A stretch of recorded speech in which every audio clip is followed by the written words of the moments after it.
Welcome, dear friend. Welcome to this gentle evening, to this sacred space we share together across time and distance. I invite you now to settle into your bed, or your cushion, or wherever you have made a nest of comfort for yourself tonight. Let your shoulders soften. Let your jaw release the tension it has been holding throughout your day. You are safe here. You are held by the darkness, by the quiet of the night, by the rhythm of your own breath that has been carrying you faithfully since the moment of your first cry into this world. Before we begin our journey together into the space between, I wonder, where are you listening from tonight? Perhaps you are in a quiet room in your home, with the lamp turned low and the world outside growing dark. Perhaps the clock beside you reads a time when most people are already sleeping, and you are still awake, seeking something unnamed.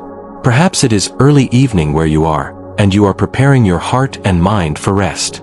Wherever you are, whenever this moment finds you, know that you are exactly where you need to be. I invite you now to take with me a slow, deep breath. Breathe in through your nose, and as you do, imagine drawing in the cool, fresh air of evening, the kind of air that comes just after rain, when the earth releases all that it has been holding. Hold this breath for just a moment, and notice how your body naturally expands to receive it. Now, slowly, gently, breathe out. Release any tension you are carrying. Release the conversations that echoed in your mind today. Release the tasks that still wait, the worries that have been circling like birds. Let them all drift away with your breath, like smoke dissolving into the vastness of the sky. Again, breathe in slowly. This time, as you breathe, imagine breathing in peace. Not the peace of having everything solved, but the peace of releasing the urgent need to solve everything. Imagine breathing in acceptance. And as you breathe out, let go of the weight of wanting things to be different than they are right now, in this very moment.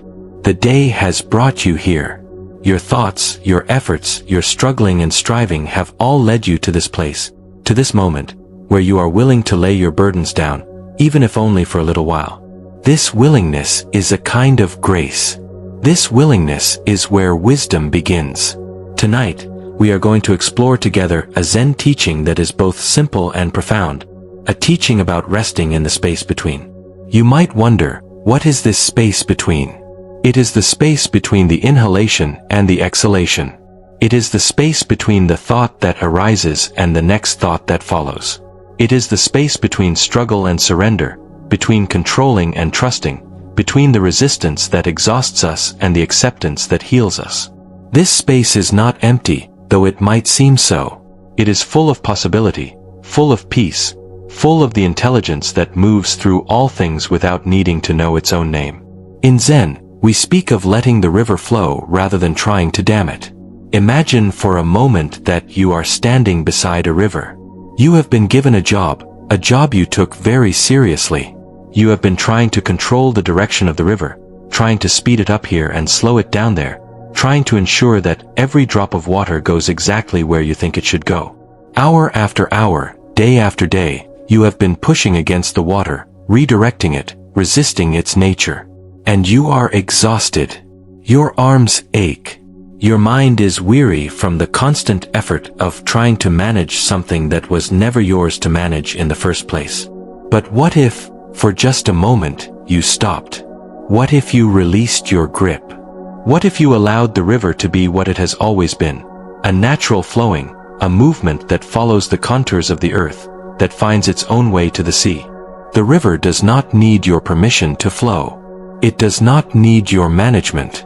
And somehow, mysteriously, when you finally stop resisting it, when you finally surrender to it, you discover something profound. You are not fighting the river. You are the river. The river is you.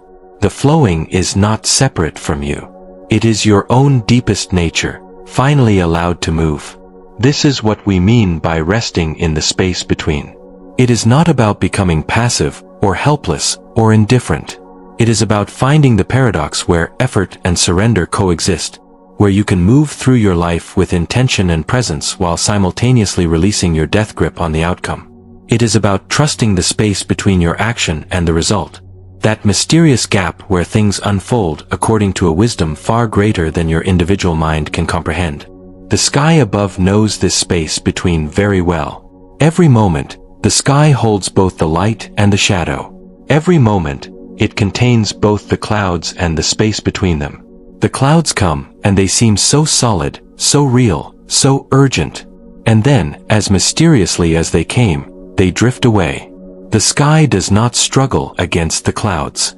It does not try to push them out of the way. It simply holds them, allows them, and waits. And in this patient allowing, the sky is not diminished. The sky is not harmed. The sky remains itself, vast, open, and completely untouched by whatever weather passes through it. You too are like this sky. Your thoughts are like clouds. Your emotions are like weather systems moving across the landscape of your inner world. And the awareness that witnesses all of this awareness is like the sky itself. It is not troubled by what passes through it. It is not trying to make the weather conform to its preferences. It is simply present, holding everything with a vast and patient acceptance. As you lie here in the gathering darkness, I invite you to begin to notice this quality in yourself.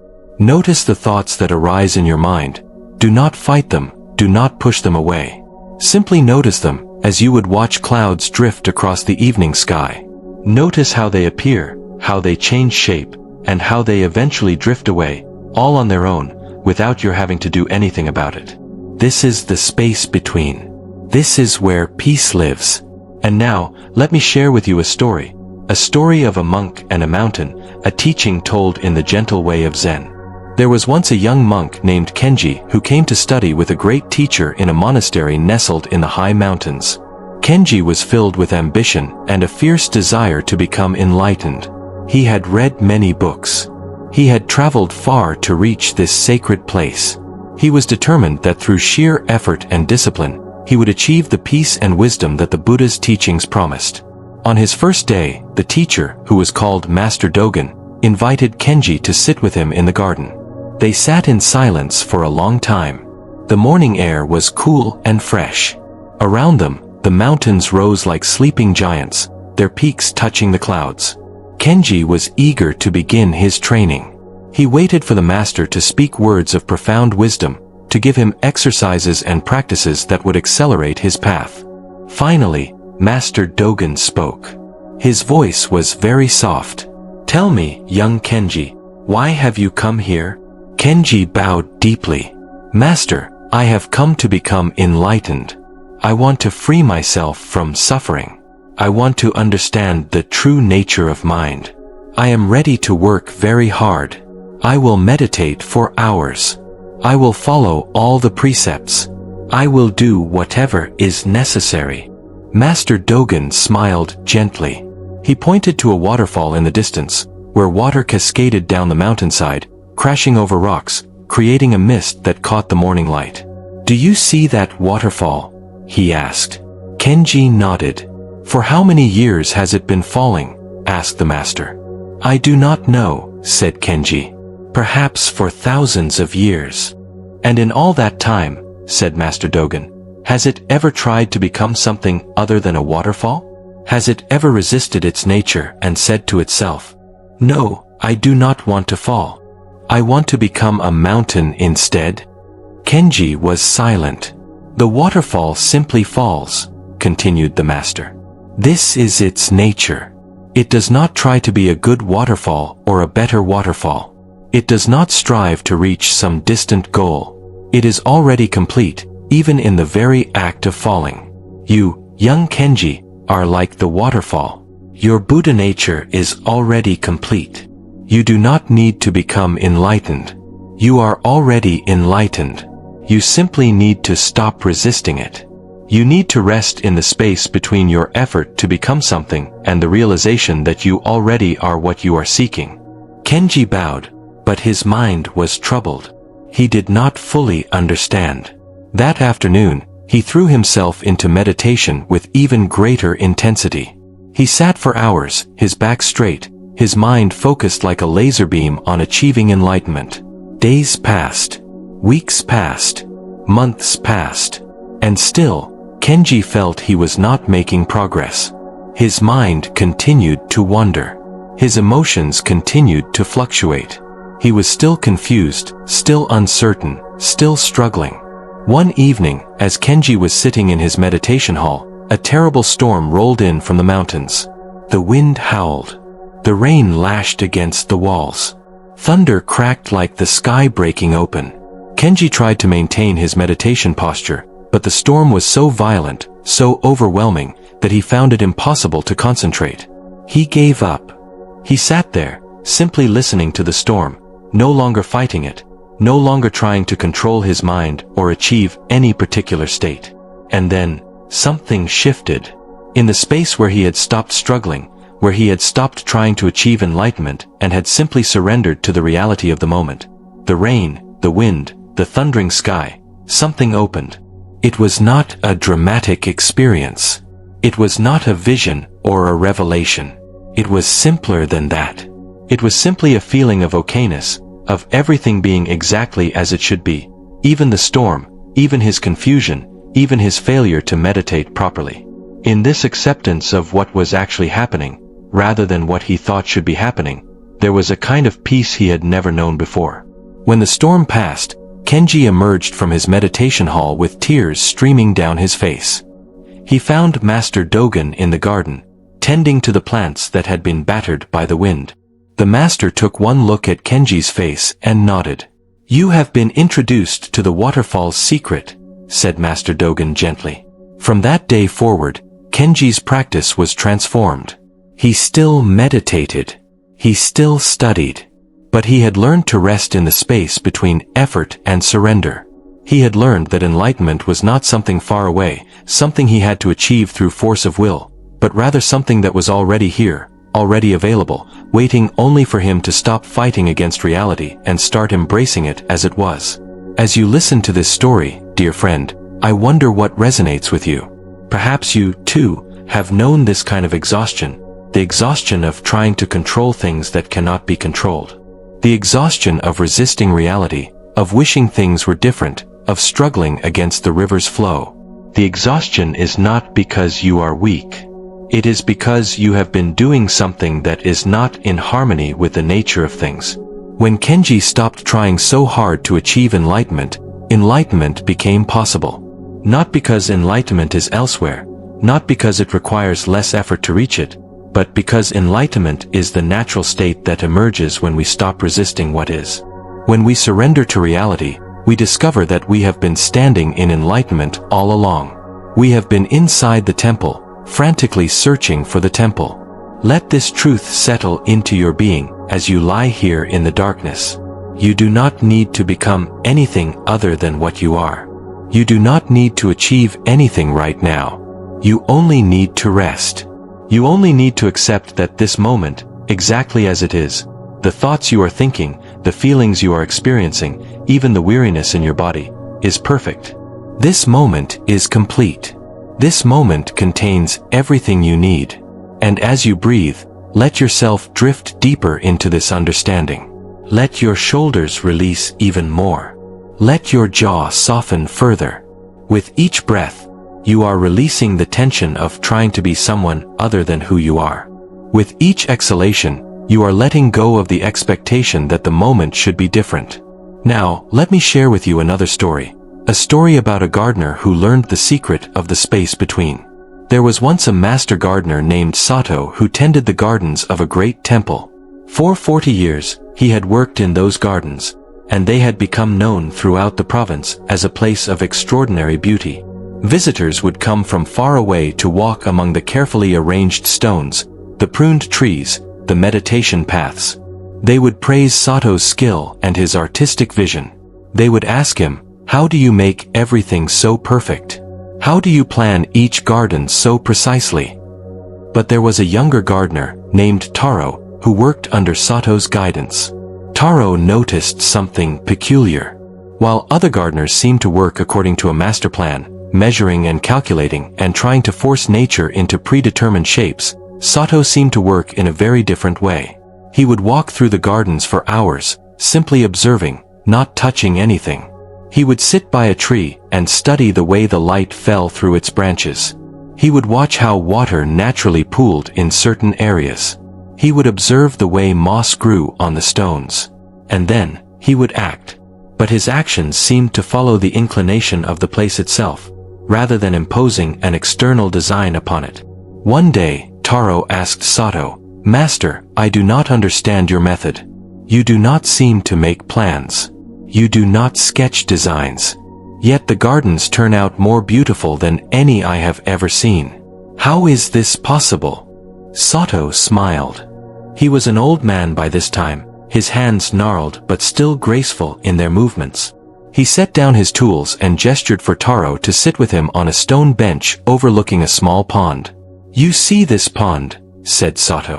"When I first began working here, I looked at this place and thought, this is not a perfect garden. There is chaos here. I must impose order. I must create beauty." So I began to plan. I sketched designs. I imagined how it could be. And I worked very hard to make reality conform to my vision. "And did you succeed?" asked Taro. "I created something beautiful," said Sato. "But it was cold. It was stiff. It was like a corpse that had been dressed up to look alive. Visitors would admire it, but something was missing. There was no life in it. There was no ease in it. Then, one day I became ill. For 2 months, I could barely move. I could not work in the gardens. Another gardener came and did what he could to maintain them. And during those 2 months, I came to the gardens each day to sit and watch. I could do nothing else. I could only observe." Sato paused and looked out at the pond. The water reflected the trees and the sky perfectly, and yet it was still and silent. "And what did you observe?" asked Taro softly. "I observed," said Sato, "that the gardens were already perfect in their way. Oh, yes, the weeds were growing.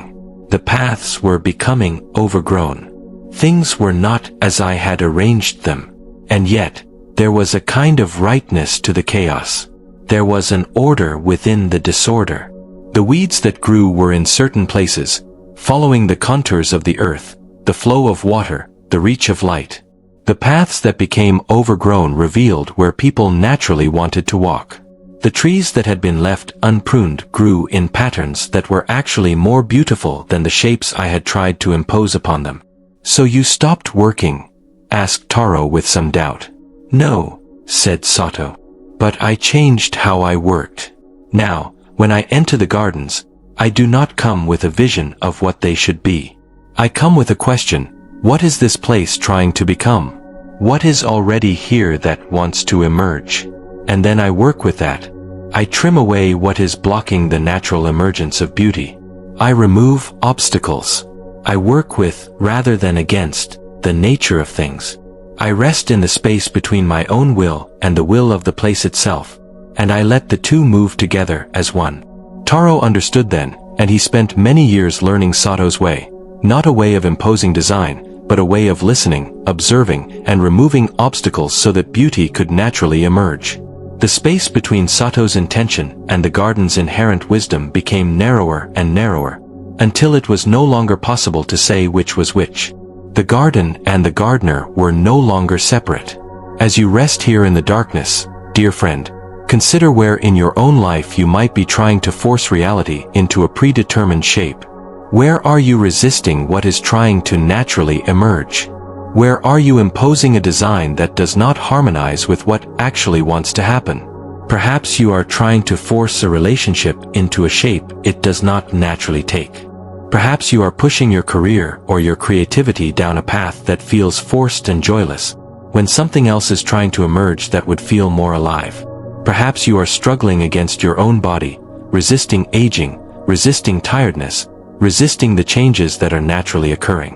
The space between your will and what is trying to happen anyway. This space is not a failure. This space is not evidence that you lack control. This space is where wisdom lives. This space is where grace enters. When you rest in this space, when you stop fighting and start listening, you become like Sato. You become like the waterfall. You become like the sky. You align with the deeper currents of existence, and suddenly, life begins to flow with an ease that was never possible through force. Let yourself sink deeper into this understanding as you breathe. With each breath, you are releasing the urgency of trying to make things happen. With each breath, you are saying to yourself, it is already happening. I can let go. I can trust. Your body knows how to sleep without you controlling it. Your heart knows how to beat without you directing it. Your breath knows how to breathe without your constant supervision. There is an intelligence within you that has been taking care of you since before you were born. You have been fighting this intelligence sometimes, trying to override it with your conscious mind. But the intelligence of your body, the wisdom of your deeper self, is far more vast and capable than your conscious mind alone. Rest in this space. Let yourself be carried by this deeper intelligence. You are not falling into something unknown. You are falling into something that knows you completely, because that something is the deepest part of yourself. Now, let me share with you one more story before we drift into the deepest spaces of sleep, a story of two travelers on the mountain path. There were two young travelers who set out together to climb a great mountain. One was named Kay, and one was named Sora. They had heard that at the summit of the mountain was a temple, and in this temple, a sage lived who knew the secret of happiness. Both travelers wanted very much to reach this sage and learn the secret. They began their journey at sunrise, when the mountain was veiled in mist. Kay walked very quickly, always looking ahead, always focused on reaching the top of the mountain as soon as possible. He thought to himself, the sooner I reach the summit, the sooner I will learn the secret of happiness, and then my real life will finally begin. He pushed hard, barely stopping to eat or drink, barely pausing to rest. By evening, his legs were burning with pain, but he kept going. Sora, on the other hand, walked at a steady, measured pace. He was not in a hurry. As he walked, he noticed things. He noticed the moss on the north side of the rocks, and he marveled at the precise pattern of it. He noticed birds singing their evening songs. He noticed how the mist created a kind of veil between him and the world, so that he could only see a few feet in front of him, and how this actually made him feel more present to the moment, rather than anxious about what lay ahead. He stopped to rest and eat when he was hungry. He smiled at the beauty around him. After several days of traveling, Kay, who had been pushing so hard, collapsed beside the path. His body was exhausted. His feet were bleeding. He sat against a rock and wept with frustration. He was still far from the summit. He was no closer to learning the secret of happiness than he had been at the beginning. Sora, who was walking behind, came upon Kay sitting there in despair. Sora sat down beside him, and for a long time, neither spoke. Then Sora said gently, "Why do you weep, my friend?" "I am weeping because I will never reach the summit," said Kay. "I am weeping because I have come all this way, and I am still so far from my goal. I am weeping because I realize now that I will die before I reach the sage, and I will never know the secret of happiness." Sora was quiet for a moment. Then he asked, "And have you been unhappy on this journey? Have these days of traveling brought you no joy?" Kay looked at him with confusion. "How could there be joy?" he said. "This journey is not the real thing. The real thing is reaching the summit. The real thing is meeting the sage. Everything that comes before that is just suffering, just struggle." Sora nodded slowly. "I see," he said. "And I wonder, when you reach the summit and you meet the sage and you learn the secret of happiness, what will you do then?" "I do not understand the question," said Kay. "I am simply wondering," said Sora, "whether you might do what you have been doing now. Whether you might think, the secret of happiness is not really this moment with the sage. The real happiness will come in the future, when I have applied this knowledge, when I have transformed my life. And I wonder if you might spend the rest of your life chasing that future moment of happiness, just as you have been chasing the summit of this mountain." Kay was very quiet. Something in him recognized the truth of what Sora was saying. "Come," said Sora gently. "Lie here and rest. When you have rested, we will walk together. Not because we are rushing toward the summit, but because this journey itself is the thing we are seeking. They rested together that night, and the next morning, K's feet were still sore, but his heart felt lighter. He walked with Sora at a slower pace. And as he walked, something strange and wonderful began to happen. The present moment began to reveal itself to him, as if for the first time. The beauty that Sora had been noticing all along became visible to him too.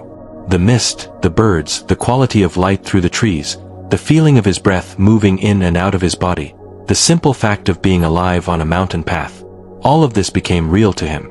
They walked for many more days, and eventually, they did reach the summit. They did find the temple, and they did meet the sage. The sage was a woman of great age, with kind eyes that seemed to contain depths of wisdom and compassion. K and Sora bowed deeply before her. "We have come far," said K, "to learn from you the secret of happiness. Please, teach us." The sage smiled. She gestured for them to sit beside her, looking out over the mountain ranges that stretched before them, wave after wave of mountains rising and falling into the distance. She was quiet for a long time, and then she said, "The secret of happiness is not here, and it is not in the future, either. It is not something I can give to you, and it is not something you need to learn. The secret of happiness is this. Happiness is the nature of this moment, exactly as it is. It lives in your breath. It lives in the fact that you are alive, that you can see these mountains, that you have a friend beside you. You do not need to go anywhere to find it. You only need to stop running." "But," said Kay, "are you saying that we did not need to climb this mountain? That all that struggle was for nothing?" "I am saying," replied the sage, "that the climb itself was the secret. In climbing the mountain, you were already receiving what you came to receive. Every step was a step into happiness, because every step was an opportunity to be present, to feel your body, to breathe, to witness. But your mind was so focused on reaching the top that you could not see this." The sage looked at Sora. "And you," she said, "you understood this already, did you not?" "I am not sure I understood it," said Sora. "But somehow, I felt it. And when I felt it, I became kinder, to myself, to my friend, to this mountain we were climbing." "Yes," said the sage. "This is the teaching. Kindness emerges naturally when you stop fighting, when you rest in the space between effort and surrender, when you release your grip on life and allow life to move through you." Kay wept, but this time, his tears were of understanding and release. As you listen to this story, dear traveler who has come to rest here in the darkness, know that you are like both Kay and Sora. You have come far. You have struggled. You have pushed hard to reach places where you thought happiness would finally arrive. And perhaps you have also, in moments, sensed that the happiness you are seeking is not somewhere else. It is not in some future achievement or realization. It is here, now, in this moment, waiting only for you to stop and notice it. The space between the you who is always pushing to get somewhere and the you who is willing to rest and be here. This space is opening up right now. Even as you lie here, even as you listen to these words, you are stepping into this space. You are choosing, if only for a few moments, to release the urgency, to let go of the next goal, to simply be present to what is actually happening. Your eyelids are growing heavy. The muscles in your face are relaxing. Your breath is becoming slower, deeper, more peaceful. This is not something you are making happen through effort. This is something that is naturally happening, as you release your control and allow your body and mind to sink into their natural state of rest. Let yourself sink deeper now. Let the heaviness take over. There is nothing you need to do. There is nowhere you need to go. The sage has told you the secret already. The secret is simply to be here, to be present to this moment, to release the belief that happiness is somewhere else. Your thoughts may continue to come and go. That is natural. You do not need to fight them or control them. Let them be like clouds drifting across the evening sky. Your mind is like the sky, vast, open, untouched by whatever weather passes through it. And the awareness that is aware of your thoughts, that is aware of your body relaxing, that is aware of the darkness around you, this awareness does not belong to the clouds. This awareness is the sky itself. Rest in this awareness now. Rest in the space between the things that are happening, your breathing, your thoughts, the sounds around you, and the consciousness that is witnessing all of these things. This witnessing is the deepest part of you. This witnessing is what you truly are. And as you rest here, I want to share with you one final teaching, not as a story, but as a gentle reflection that you can carry into sleep with you. In Zen, there is a concept called Shoshin, which means beginner's mind. It is the quality of approaching each moment as if for the first time, with openness and wonder, without preconceived ideas about what should happen or what you are supposed to experience. A beginner does not know how things are supposed to go. A beginner simply shows up and experiences what is actually happening. Tonight, you are a beginner again. You are arriving at the threshold of sleep for the first time, as if you have never slept before. You do not need to know how to do it. You do not need to control it. You simply need to let it happen. You simply need to trust that your body and mind know how to rest, even if your conscious mind does not. The space between waking and sleeping, this is where you are now. You are suspended between these two states, and this suspension is itself a kind of grace. You do not need to hurry into sleep, and you do not need to resist it. You can simply be here, in this liminal space, and let the transition happen naturally. As you drift now, imagine that you are resting in a space similar to the space between the stars. Around you, there is vast emptiness, and yet this emptiness is not vacant or cold. It is pregnant with possibility. It is warm and welcoming. It is the womb from which all things are born, the space from which all life emerges. You are resting in this creative emptiness. You are returning to this source. And in returning to this source, you are being renewed. Your breath becomes shallower. Your awareness becomes dreamier. The boundary between the inside and the outside begins to blur. You are no longer sure where your body ends and the darkness around you begins. And this is perfectly natural. This is the space between where the individual self and the vast self begin to merge, where the personal I relaxes its grip and allows itself to be held by something infinitely larger. Let yourself sink into this merger now. Let the boundaries that have held you as a separate self throughout the day become more and more permeable. You are still you, and yet you are also everything. You are still individual, and yet you are also universal. This paradox is not something you need to understand with your thinking mind. This is something you can simply rest in, simply allow, simply be. The room around you becomes more distant. The sounds of the world become fainter. Your body grows heavier and more peaceful. Your mind grows quieter. And in this quieting, something emerges, something subtle, something precious. It is the peace that the Buddha spoke of. It is the peace that is not dependent on anything being different than it is. It is the peace that emerges when you finally stop fighting and finally surrender. Rest in this peace now. Let it fill you. Let it heal you. This peace has been waiting for you since the beginning of time. This peace is your birthright. This peace is what you are. Your eyelids are very heavy now. If they want to close, let them close. Your thoughts are becoming more dreamlike, more fragmentary. Let them drift. You do not need to hold onto them. You do not need to make sense of them. They are like mist dissolving in the morning sun. They are like waves returning to the ocean.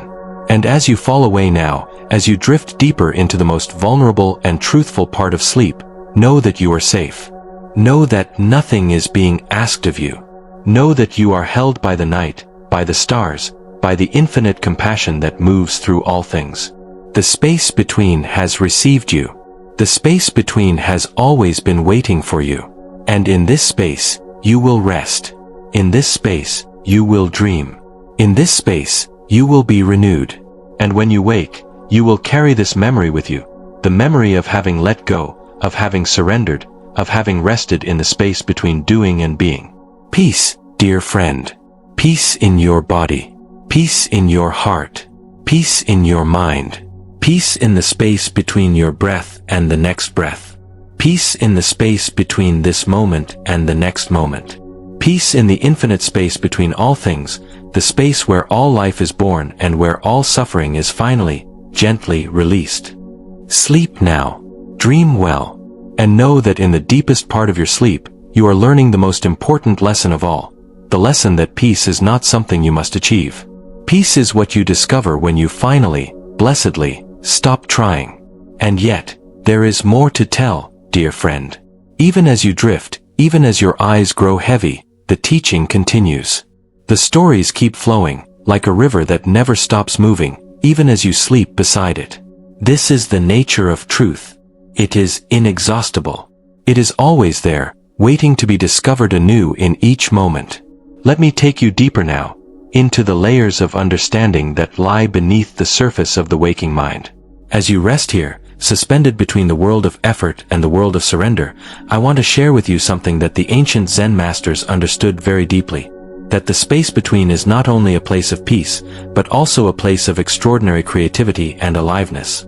You might think that by surrendering, by releasing control, you are becoming passive or dull. But this is a profound misunderstanding. The greatest artists, the greatest teachers, the greatest healers who have ever lived, they all discovered this secret. They all found that when they released their tight grip on how things should be, when they rested in the space between their own limited vision and the vastness of what wanted to express itself through them, something miraculous happened. They became channels for a creativity far greater than any they could have manufactured through conscious effort alone. Think of a musician playing music. When the musician is thinking about each note, calculating each movement of the fingers, trying to control the sound, the music is stiff and lifeless. But when the musician has practiced so deeply that the thinking mind can release its grip, when the fingers move without conscious direction, when the musician rests in the space between intention and action, then something extraordinary happens. The music becomes alive. It becomes a direct expression of the musician's deepest self, the part of them that is connected to all music, all beauty, all truth. This is the secret that Zen teaches about the space between.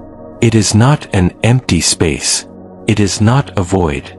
It is a space full of potential, full of the vast intelligence that moves through all things. When you rest here, you are not becoming small or insignificant. You are becoming a vessel through which something infinitely larger can express itself. Consider now, as your body grows heavier and your mind grows quieter, the image of a hollow bamboo stalk. The bamboo is strong, it is resilient, it can bend in the wind without breaking. But what makes it truly beautiful, truly valuable, is not its material substance. It is the hollow space within. This hollow space is what allows the wind to move through it, creating music. This hollow space is what allows water to flow through it, nourishing the plant. Remove the hollow space, and the bamboo becomes useless, just a hard stick, no longer able to receive or transmit anything. You too are like this bamboo. Your strength is not in how much you can grip, how much you can control, how much you can force. Your true strength is in the hollow space within you, the space of openness, receptivity, willingness to receive what is being offered to you by life itself.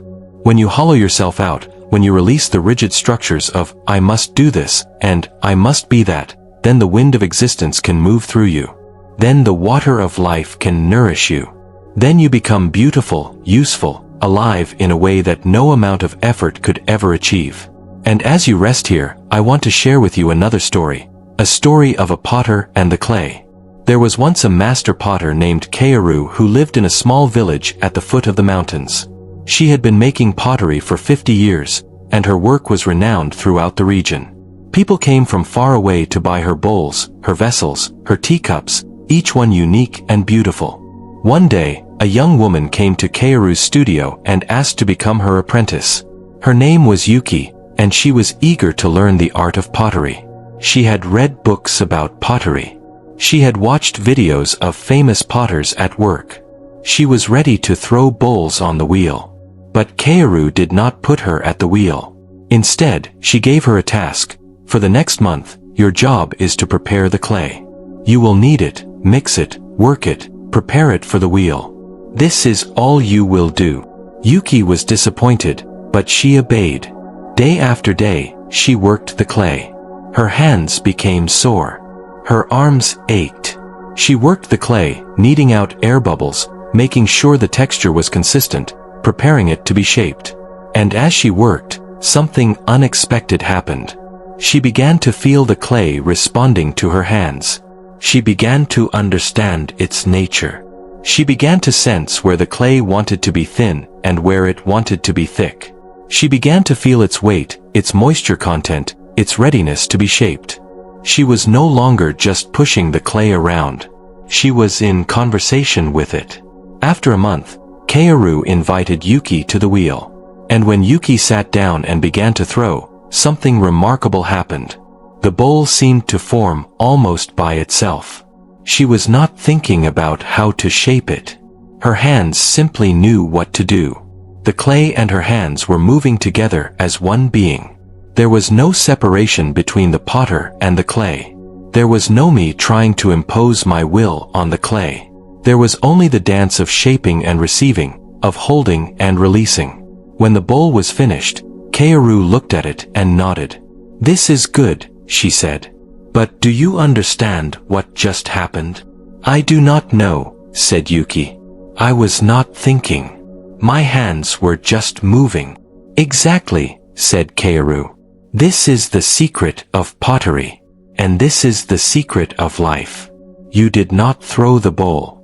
The bowl threw itself, and you allowed it. You had to spend a month preparing the clay because the clay needed to be ready, to be soft, to be receptive. But equally, you needed to prepare yourself. You needed to spend a month letting go of your ideas about what a bowl should be. You needed to release your concepts and your plans. You needed to become like the clay, soft, receptive, ready to receive the shape that wanted to emerge. Yuki understood then, and she went on to become a master potter herself. But she never forgot this lesson, that mastery comes not from trying harder, not from more technique, not from more control, but from deeper and deeper release, from becoming more and more willing to surrender to what is trying to happen. As you listen to this story, as your body sinks deeper into the support of your bed, as your mind grows quieter and more peaceful, let yourself feel this teaching in your own being. Where in your life are you like the person before the wheel, full of ideas and concepts, trying to force things into the shape you think they should have? Where are you failing to spend time preparing yourself, preparing the clay of your own being, so that when the moment comes to create or to act, you can do so with ease and grace? Perhaps in your relationships, you are trying to force someone to be a certain way, instead of first understanding them, receiving them, allowing them to reveal themselves to you. Perhaps in your work, you are clinging so tightly to your vision of what should happen that you cannot hear what the project itself is trying to tell you. Perhaps in your body, you are fighting against its signals, trying to make it perform in ways it is not ready to perform, instead of listening to what it needs. The space between your will and the world's will, between your vision and reality's vision, this space is not the enemy. This space is where negotiation happens. This space is where the truest creativity emerges. This space is where you, as an individual, and life itself, as a vast intelligence, can move together in harmony. Let yourself sink into this harmony now. Your body is heavy, so very heavy. It is sinking into the mattress beneath you as if the mattress is made of clouds, soft and yielding. With each breath you take, you are sinking deeper. With each exhalation, you are releasing a little more tension, a little more holding, a little more trying to maintain control. The night is very deep now. The world outside has grown silent. Even the ordinary sounds of the day have faded away, and there is only the quiet of night, the vast quiet that holds everything. And in this quiet, you are safe. In this quiet, you are known. In this quiet, there is nothing that needs to be done, nothing that needs to be achieved, nothing that needs to be fixed or improved or corrected. You are already whole. You have always been whole. The effort to become whole was just the effort of removing the obstacles that were hiding your wholeness from your own sight. And now, as you rest, as you surrender, those obstacles are falling away one by one, like leaves falling from a tree in autumn, like clouds dissolving in the vastness of the sky. Now, let me tell you a story of a man and a mirror. A story about the obstacles that fall away when we stop polishing and just see clearly. There was once a man named Ishin who was obsessed with self-improvement.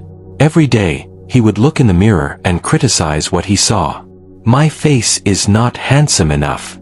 My body is not strong enough. My mind is not sharp enough. My spirit is not pure enough. And so he spent his life trying to improve himself, getting treatments for his skin, exercising his body, studying books to sharpen his mind, meditating to purify his spirit. And yet, no matter what he did, when he looked in the mirror, he still saw the same faults. He still felt inadequate. He still felt that he was not good enough. One day, Ishin became so exhausted by the effort of self-improvement that he sat down on the ground and wept. I have done everything, he cried. I have tried so hard, and still I am not good enough. What is the point of trying anymore? At that moment, a wise woman appeared. She had been walking past and heard his crying. She sat down beside him and asked, Why do you weep, brother? Ishin explained to her all of his efforts and his disappointment. The wise woman listened carefully, and when he was finished, she asked him a simple question. Have you ever looked in a mirror that was not dirty? Ishin was confused. What do you mean? He asked. My mirror is clean. I polish it every day. No, said the wise woman. I do not mean the mirror's surface. I mean the mirror itself, the very substance of the mirror. Tell me, has your mirror ever been without a goal, without the desire to show you anything in particular? Ishin did not understand. The wise woman stood up and invited him to walk with her to the edge of a nearby lake. Look, she said. This is a mirror too, but it does not polish itself. It does not try to be a better mirror. It does not wake up each morning and say, Today, I will reflect the sky more beautifully than I did yesterday. This mirror is simply a mirror. It reflects what is in front of it, and it reflects it perfectly, without striving. Ishin looked at the lake, and it was true. The water was reflecting the sky, the trees, the clouds, perfectly and effortlessly. There was no struggle in it. There was no effort. Now, said the wise woman, tell me, which mirror is better, the one in your home that you are always polishing and trying to improve, or this lake that simply reflects? The lake, said Ishin. The lake is better. It is perfectly clear. Why is it clear? Asked the wise woman. Because, said Ishin slowly, it is not trying to be something it is not. It is not fighting with its own nature. Exactly, said the wise woman. And now I will tell you a secret. You, too, are a mirror. Your true nature is to reflect perfectly, to receive perfectly, to be perfectly clear. But you have been so busy trying to polish yourself, to improve yourself, that you have become clouded with the effort of it all. The effort itself has become a layer of grime on the mirror. And the more you try to polish it away with more effort, the more grime you create. Ishin looked at his reflection in the lake, and for the first time, he saw himself with different eyes. He was not looking for faults. He was not looking for ways to improve. He was simply seeing what was there, and what was there was simply a human being, neither good nor bad, neither improved nor broken, simply a human being, a mirror receiving and reflecting the vastness of existence. But, said Ishin, if I stop trying to improve myself, will I not become lazy? Will I not become worse? You will become clear, said the wise woman. And when you are clear, when you are not clouded by the effort of trying to be something other than what you are, then your actions will emerge naturally from your clarity, not from your effort. You will live from your wholeness, not from your brokenness. And paradoxically, this clarity will be far more beautiful and powerful than all of your striving ever was. From that day forward, Ishin stopped his efforts to improve himself.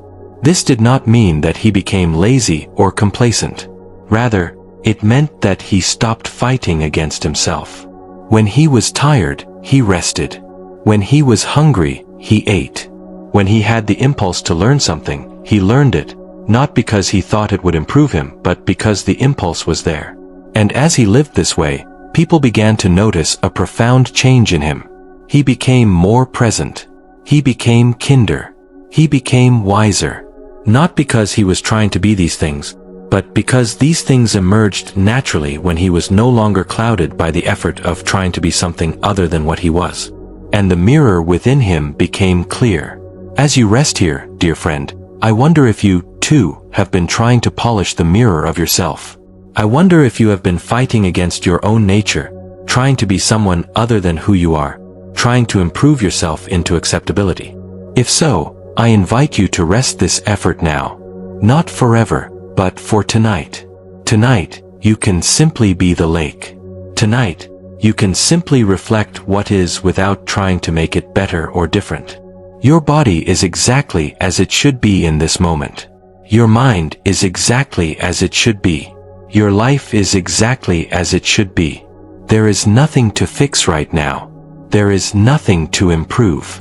There is only the simple miracle of being alive, of breathing, of resting here in the darkness, held by the night. Let this truth wash over you like cool water on a hot day. Let it ease the tension in your shoulders, the tightness in your jaw, the gripping in your heart. You do not need to try anymore. You do not need to perform anymore. You do not need to prove anything anymore. You can simply be. And as you rest in this beingness, your breath becomes even deeper. Your awareness becomes even more diffuse. The boundaries between your body and the world around you become even more blurred. You are no longer sure where you end and the darkness begins. And this is perfectly natural. This is the space between, the space where the individual self and the vastness begin to merge. Your thoughts are becoming very quiet now. They are like the quietest whispers, like the gentlest breeze. You do not need to listen to them. You do not need to follow them. They are there, like clouds passing in the sky, and you are the sky, vast and untouched by whatever passes through you. Let me share with you now one final parable before we move into the deepest regions of sleep, a story of the monk and the moon. There was once a young monk named Ginchen who was frustrated with his practice. He meditated every day, as he had been taught, but he did not feel that he was making progress toward enlightenment. "Master," he asked one evening, "I have been meditating for 3 years, and I feel no different than when I began. When will I become enlightened? When will my practice bear fruit?" His teacher, an old monk named Ajuan, invited him to walk with him into the mountains. They climbed higher and higher, until they came to a clearing overlooking a vast valley. In the sky, the moon was rising, full and bright and impossibly beautiful. "Look," said Ajuan, pointing to the moon. "What do you see?" "I see the moon," said Ginchen. "Yes, you see the moon," said Ajuan. "But tell me, are you looking at the moon, or are you looking at your idea of the moon? Are you seeing the moon as it is, or are you seeing it through layers of thought and concept?" Ginchen tried to look at just the moon without any thoughts about it, but it was difficult. His mind kept adding commentary. "The moon is beautiful. The moon is round. The moon reminds me of other things I have seen. The moon is far away." "You see," said Ajuan, "the thoughts keep coming, and there is nothing wrong with that. But notice, all of these thoughts are between you and the moon. They are creating a kind of veil. Let them all go. Do not try to push them away. Just allow them to go, and then, see what remains." Ginchen did this, and slowly, gradually, the thoughts grew quiet. And then something extraordinary happened. He was not observing the moon as if he were separate from it, from a distance. He was the moon. The moon was looking at itself through his eyes. There was no boundary between the looker and the looked at. There was only seeing, pure, simple, non-conceptual seeing. Tears streamed down Ginchen's face. "This is it," he cried. "This is enlightenment. This is what I have been seeking." But his teacher shook his head gently. "No, young one. This is not enlightenment. This is just seeing the moon. It is very beautiful, and it is good to experience this clarity. But do not make it into something special. Do not cling to it. Do not think that this experience is enlightenment, because the moment you grasp at it, you have created a concept, and you have veiled the moon again." Ginchen was confused and disappointed. "Then what was that?" he asked. "That was the moon showing you what is always available," said Ajuan. "That was a glimpse of what happens when you stop trying, when you stop adding your commentary, when you simply receive what is. But it is not different from any other moment. The moon is always like this. Your wife is always like this. Your food is always like this. Your breath is always like this. You do not need to go to the mountain to find this clarity. You only need to stop veiling what is already clear." And then Ajuan did something that seemed very strange to Ginchen. He turned away from the moon and started walking back down the path toward the monastery. Ginchen hurried after him, confused. "Wait," called Ginchen. "Are we not going to meditate here, in this beautiful place?" "No," said Ajuan. "We are going to go down to the monastery, and we are going to have dinner. And when we are eating, the food will be as beautiful as the moon. The taste will be as clear as the moon. The simple fact of chewing and swallowing will be as profound as looking at the moon. And if you can bring this quality of awareness to your dinner, then you have brought enlightenment to your dinner. And this is the real teaching." From that day forward, Ginchen's practice was transformed. He no longer waited for special experiences. He no longer tried to create enlightened states. He simply went about his life, meditating, working, eating, sleeping, and in each moment, he tried to bring the same quality of attention he had brought to the moon. The quality of simply receiving what was there, without adding his concepts, without grasping, without trying to make it into something special. And his life became enlightened. Not in a dramatic way. Not in a way that anyone else could see. But in the simple, quiet way that everything becomes extraordinary when you actually pay attention to it. As you rest here now, dear friend, I invite you to bring this same quality of attention to this moment. Do not try to make anything special happen. Do not try to create an enlightened state. Do not try to achieve anything at all. Simply rest, and let the quality of this rest reveal itself to you. The quality of your breath, the quality of the darkness around you, the quality of being alive in this particular moment. Your body is very heavy now. The weight is spreading through your muscles, your bones, your organs. This weight is not burden. This weight is the weight of releasing, of sinking, of letting go. With each breath, you are becoming heavier. With each breath, you are becoming less active, less effortful, more receptive. The world is falling away. The preoccupations of the day are dissolving. The worries that occupied your mind are fading like stars disappearing as the sun rises. Except that in your case, it is the opposite. The sun is disappearing, and the stars of your inner consciousness are emerging. You are moving deeper into the night of yourself, and this night is not dark and scary. This night is restful and healing. Feel how your eyelids are resting on your eyes. They have become so heavy that they are resting completely now. Your eyes have closed, and this closing is perfect. Behind your closed eyes, there is still awareness. There is still consciousness. But it is turned inward now.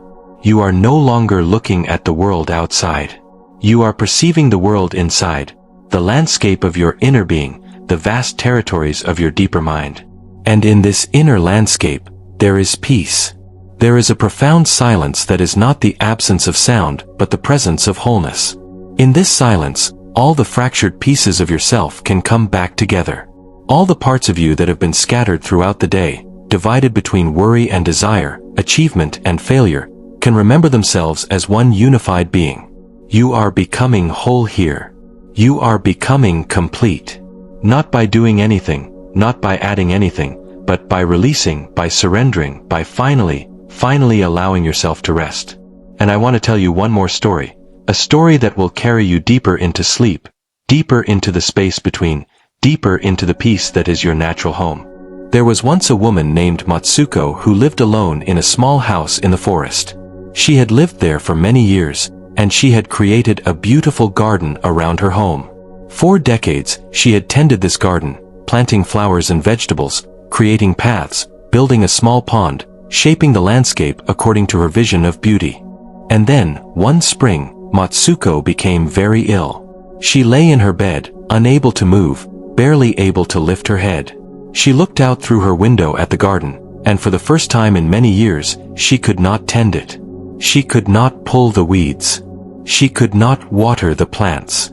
She could not shape and control her creation. For many days, she lay there filled with anxiety, watching the garden go wild.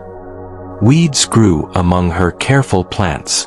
The paths became overgrown. The pond grew murky. Everything she had worked so hard to maintain was changing, dissolving, returning to wildness. And then, something shifted in Matsuko's awareness. Instead of fighting against this change, instead of resisting what was happening, she surrendered to it. She stopped thinking of the garden as something she needed to control, something that needed to be perfect according to her vision. She began to simply watch what was happening. And as she watched with acceptance, the garden revealed a new kind of beauty to her. The wild plants that were growing, many of them were actually quite beautiful. Birds came to nest in the trees that she had never before allowed to grow freely. The pond, though murky, became home to frogs and dragonflies. The garden was becoming alive in a new way, a way that she never could have planned, never could have controlled. Matsuko realized as she lay in her bed, that for all of her years of tending the garden, she had been creating something according to her limited human imagination. But now, with her hands released from their grip, the garden was being created by life itself, by the vast intelligence that moves through nature. And this intelligence was far more creative, far more alive, far more beautiful than anything she could have planned. When Matsuko recovered from her illness, she did not immediately go back out to fix the garden. Instead, she walked through it slowly, with humility and wonder, like a guest in someone else's home. She still worked in the garden, but now she worked in collaboration with its own intelligence, rather than trying to dominate it. She removed obstacles here, shaped something there, but mostly she listened. Mostly she observed.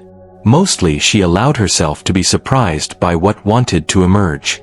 And her garden, in this new way of tending it, became even more beautiful and more alive than it had ever been before. Visitors would come and marvel at it, not realizing that its deepest beauty came not from perfect control, but from the marriage between Matsuko's intentionality and the wild intelligence of nature itself. As you lie here, as your mind grows quieter and quieter, consider your own life as a garden. For so many years, you have perhaps been trying to control it, shape it, make it conform to your vision of what a life should be. But what if you were to release that grip? What if you were to allow your life to become a collaboration between your own intelligence and the vast intelligence that is always moving through your life? This does not mean giving up or becoming passive. This means becoming a wiser gardener, tending carefully where tending is needed, but mostly listening, mostly observing, mostly allowing the wild intelligence of existence to move through you and create beauty in ways you could never have imagined. Your breath is very slow now. You are breathing in a rhythm that is not guided by effort. Your body knows how to breathe. Your heart knows how to beat. These vital functions do not require your conscious attention. They are tended to by an intelligence far deeper than your thinking mind. This is the intelligence you can trust. This is the intelligence that is creating your life at this very moment. Let yourself rest in the hands of this intelligence now. You are not alone. You have never been alone. You have always been held, supported, created by this vast intelligence that does not have a name and does not need one. Your awareness is becoming dreamier. The boundary between waking and sleeping is becoming very thin. You are floating in the space between, neither fully awake nor fully asleep, suspended in a kind of twilight that is more real, more true, than either waking or sleeping alone. In this twilight space, the teachings are sinking deeper. They are moving past your thinking mind and settling into the deeper layers of your being. Your muscle memory, your cellular consciousness, your soul's knowing. Your whole being is absorbing the truth that there is a space between effort and surrender, a space where peace is found, a space where you can finally rest. And you are moving deeper into this space with each breath. With each exhalation, you release another layer of effort, another layer of trying, Another layer of the illusion that you must control everything in order to be safe. You are safe here. You are held here. You are known and loved here in the space between, in the space of surrender, in the space of trust. Sleep now, dear one. Sleep deeply and peacefully. The teachings will continue in your sleep, in your dreams, in the spaces between your dreams. Rest now in the vast compassion of the night. Rest in the arms of the universe that is your deepest self. And know that when you wake, this peace will remain with you, like a river that continues to flow even when you are not watching it. The space between has opened within you now, and it will never fully close again.